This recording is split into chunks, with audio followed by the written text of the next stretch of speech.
திருமாவளவனை பார்த்து நான் கேட்கக்கூடிய கேள்வி. இந்த பெண்களுக்கான ரூ. 1000 குடுக்குறாங்கல்ல, எங்கேருந்து குடுக்குறாங்க?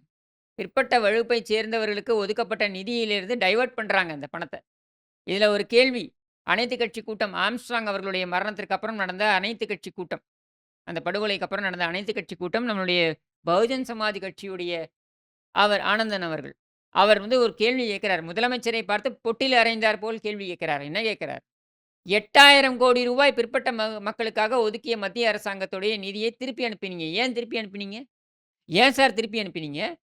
மத்திய அரசாங்கம் பாராமுகமாக இருக்கிறது. மத்திய அரசாங்கம் மாற்றான் தாய் மனப்பான்மையுடன் அணுகுகிறதுன்னு சொல்லக்கூடிய நீங்கள், பிற்பட்ட வகுப்பைச் சேர்ந்த மக்களுக்காக ரூ. 8,000 கோடி மத்திய அரசாங்கம் ஒதுக்கிய நிதியை நீ ஏன் திருப்பி அனுப்பினாய்?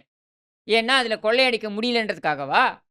சரி, அவ்வாறு அதையும் கடந்து வழங்கப்பட்ட நிதியிலிருந்து நீ ரூ. 1000 இந்த ஊக்கத்தொகைக்கு ஏன் திருப்பி விட்ட? எதற்காக வழங்கிய நிதியை எதற்காக நீ பயன்படுத்துகிறாய்?